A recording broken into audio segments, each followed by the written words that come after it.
బ్రేకింగ్లో చూస్తున్నాం. దీపావళి పండుగ ముగిసి 2 రోజులు గడిచినా దాని ప్రభావం దేశ రాజధాని ఢిల్లీని ఇంకా వీడలేదు. నగరాన్ని దట్టమైన పొగమంచు కప్పేయడంతో ప్రజలు ఊపిరి పీల్చుకోవడానికి తీవ్ర ఇబ్బందులు పడుతున్నారు. వాయు కాలుష్యం ప్రమాదకర స్థాయికి చేరడంతో ఢిల్లీ గాలి నాణ్యత నేడు చాలా ప్రమాదకర కేటగిరీకి పడిపోయింది. కేంద్ర కాలుష్య నియంత్రణ మండలి వెల్లడించిన వివరాల ప్రకారం నగరం సగటు వాయు నాణ్యత సూచి 345గా నమోదైంది. అశోక్ విహార్, భవానా, దిల్షాద్ గార్డెన్ వంటి ప్రాంతాల్లో ఏక్యూఐ 380కి చేరి పరిస్థితి మరింత ఆందోళనకరంగా మారింది. DTU, IGI airport, Lodhi road వంటి కొన్ని ప్రాంతాల్లో మాత్రం ఐక్యూఏ 300 లోపుండి ప్రమాదకరం కేటగిరీలో ఉంది. ఈ నేపథ్యంలో అధికారులు అప్రమత్తమయ్యారు. భారత వాతావరణ శాఖ ఐఐటిఎం అంచనాల మేరకు ఢిల్లీ ఎన్సీఆర్ పరిధిలో గ్రేడెడ్ రెస్పాన్స్ యాక్షన్ ప్లాన్ 2వ దశను అమల్లోకి తెచ్చారు.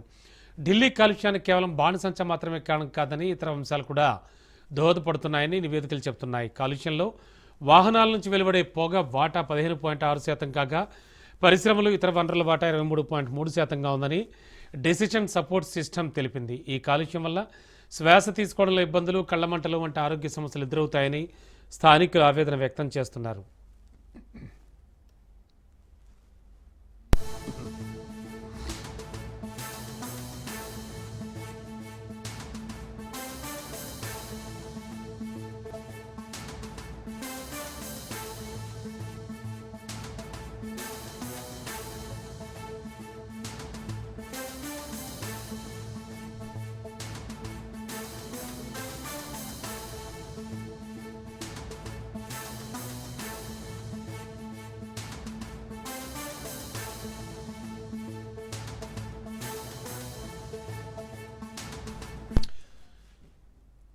ఇదే అంశానికి సంబంధించి లేటెస్ట్ ఇన్ఫో అందించడానికి మా కరెస్పాండెంట్ రాజు సిద్ధంగా ఉన్నారు. రాజు, ఢిల్లీలో వాయు కాలుష్యం అత్యంత ప్రమాదకర స్థాయికి చేరుకుంది అంటున్నారు. దేశ రాజధాని ఢిల్లీలో ఈ యొక్క వాయు కాలుష్యం ప్రమాదకర స్థాయికి చేరుకున్నటువంటి పరిస్థితి. దీపావళి సందర్భంగా ఢిల్లీలో గాలి నాణ్యత మరింత అధ్వానంగా మారినటువంటి పరిస్థితి అయితే ఉంది. అయితే మొదటిగానే గ్రీన్ క్రాకర్స్ మాత్రమే వాడాలి. అందులోనూ రాత్రి 8 గంటల నుంచి 10 గంటల మధ్యనే ఈ యొక్క క్రాకర్స్ పేల్చాలి అనేటువంటి నిబంధనలు విధించినట్టు వాటిని అయితే మనకు స్పష్టమవుతా ఉంది. పూర్తి స్థాయిలో కూడా బాణాసంచ నగరం అంతా కంచడంతో ఈ యొక్క విషపూరితమైనటువంటి పొగమంచుతో కమ్ముతున్నటువంటి పరిస్థితి అయితే ఉంది. ఢిల్లీలో ప్రధానంగా అనేక ప్రాంతాల్లో కూడా ఏక్యూఐ 400కు పైగా ఈ యొక్క వాయు కాలుష్యం పెరిగినటువంటి పరిస్థితి అయితే ఉంది. ఈ యొక్క 400 స్థాయికి పెరగడం అంటే అత్యంత ప్రమాదకరమైనటువంటి స్థాయి అనేది కూడా అధికారులు చెప్తున్నటువంటి పరిస్థితి అయితే ఉంది. ప్రధానంగా సిబి విడుదల చేసినటువంటి గణాంకాల ప్రకారం ఢిల్లీలో గాలి నాణ్యత సూచీలో ప్రధానంగా ఈ యొక్క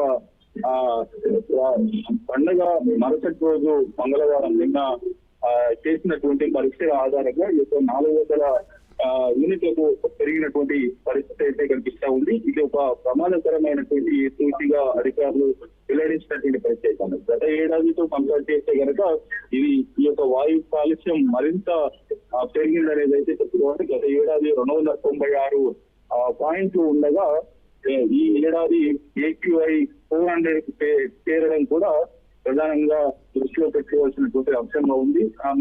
ప్రధానంగా అక్కడ ఉన్నటువంటి రాష్ట్ర ప్రభుత్వం కేవలం క్రాకర్స్ కాల్చడం వల్ల మాత్రమే ఈ యొక్క వాయు కాలుష్యం పెరిగింది అనేది సబబు కాదు అనేది కూడా చెప్తున్నటువంటి పరిస్థితి ఉంది. ఇతర పొరుగున ఉన్నటువంటి రాష్ట్రాలు ఆ పంట వ్యర్థాలను కాల్చడం వల్ల ఇతర వ్యర్థాల వల్ల, మరోవైపు వాహనాల వల్ల, అక్కడ ఉన్నటువంటి పరిశ్రమల ద్వారా వెలువడుతున్నటువంటి కాలుష్యం అనేది కూడా చెప్తున్నటువంటి పరిస్థితి అయితే కనిపిస్తా ఉంది. ఢిల్లీలో ఉన్నటువంటి ప్రజలు ఊపిరి పీల్చుకోవడానికి కూడా కొంత ఇబ్బంది పడేటటువంటి సిచ్యువేషన్ అయితే కలుగుతూ ఉంది. మరోవైపు ఈ యొక్క వాయు కాలుష్యం కారణంగా అటు కళ్ళమంటలు కూడా పలువురికి వస్తున్నటువంటి సిచ్యువేషన్ ఉన్నట్లు అక్కడి వాసులు వాపోతున్నటువంటి పరిస్థితి అయితే ఉంది. ఇది ఒక రకంగా ఆందోళనకరమైనటువంటి సిచ్యువేషన్ అనేది అయితే చెప్పుకోవాలి. ప్రధానంగా అనేక నిబంధనలు విధించినప్పటికీ కూడా కోర్టులు, సుప్రీం కోర్టుతో పాటుగానే ఇతర కోర్టులు చెప్పినప్పటికీ కూడా జనం వాటిని నిబంధనలు ఏమాత్రం పాటించకపోవడం వల్ల ఇటువంటి స్థితికి చేరింది అనేది కూడా ప్రధానంగా తెలుస్తా ఉంది. ప్రధానంగా AQI 100 లోపు ఉంటే గనక వాతావరణం మంచిగా ఉన్నట్లు సూచిస్తుంది. మరోవైపు అదే AQI 100 నుంచి 200 మధ్య ఉంటే గనక కొంత మధ్యస్థంగా వాతావరణం ఉన్నట్లు పరిగణించాలి.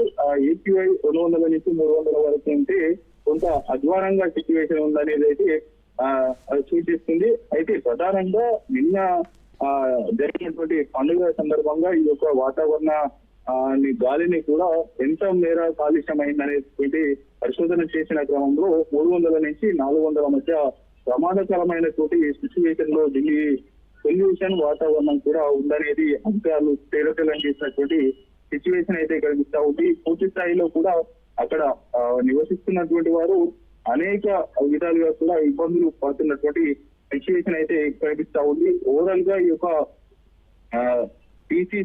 సిపిసిబి వెల్లడించినటువంటి గణాంకాల ఆధారంగా కూడా అనేక ప్రాంతాల్లో అశోక్ విహార్ కావచ్చు, భవానా, దిల్షా గార్డెన్ కావచ్చు, ఇటువంటి ఏరియాల్లో ప్రధాన ఏరియాల్లో కూడా శాంపుల్స్ సేకరించి ఈ యొక్క వివరాలను వెల్లడించినటువంటి సిచ్యువేషన్ అయితే కనిపిస్తా ఉంది. ఓవరాల్ గా గత ఏడాదితో కంపేర్ చేస్తే కనుక ఈ యొక్క ఏడాది అత్యధికంగా కాలుష్యం పెరిగినటువంటి పరిస్థితి అయితే 2021 సమయంలో ఏ విధమైనటువంటి కాలుష్యం ప్రస్తుతం కూడా అదే విధమైనటువంటి కాలుష్యం కూడా నమోదైనటువంటి పరిస్థితి అయితే ఉంది. దీంతో అక్కడ ఢిల్లీ వాసులు ఆందోళన వ్యక్తం చేస్తున్నటువంటి పరిస్థితి అయితే నాకు కనిపిస్తా ఉంది. Okay, thank you Raju.